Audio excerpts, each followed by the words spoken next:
d'abord, nous allons voir le principe des différentes indemnités de congés payés.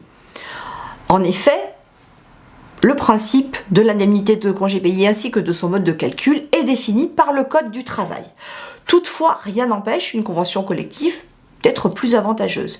Généralement, quand elle va être plus avantageuse, ce sera plutôt sur le nombre de congés payés donnés que sur leur indemnisation. Mais bon, les conventions collectives sont tellement nombreuses et disparates que rien n'est impossible de ce côté-là.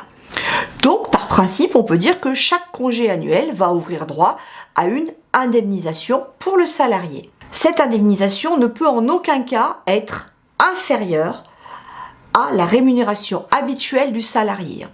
Elle va au moins être équivalente à sa rémunération habituelle lorsqu'il travaille. Ça, c'est vraiment la règle dans le cadre de l'indemnisation des congés payés. Les méthodes de cette règle de calcul sont donc soit la règle de la base dixième, soit la règle du maintien.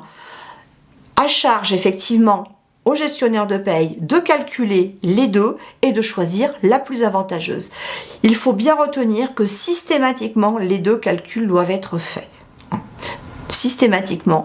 Donc effectivement, c'est un peu plus de travail quand on va faire de la paye, mais les deux calculs doivent être systématiquement faits et on va systématiquement choisir le plus avantageux.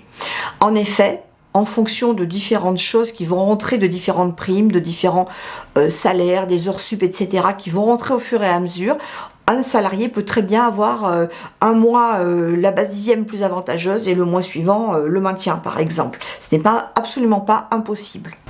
Je vous laisse regarder ci-dessous le lien vers un site internet ainsi que l'article de loi qui vont vous effectivement récapituler tout ça. À noter que ces dispositions sont d'ordre public et qu'aucun accord d'entreprise ne peut en principe y déroger. Aucun accord d'entreprise ne peut être moins avantageux que cette règle-là. À noter également que ces règles vont s'appliquer aux jours de congés supplémentaires pour ancienneté, les fameux congés ancienneté. Nous en avons fini pour les principes. Nous allons maintenant enchaîner sur les calculs.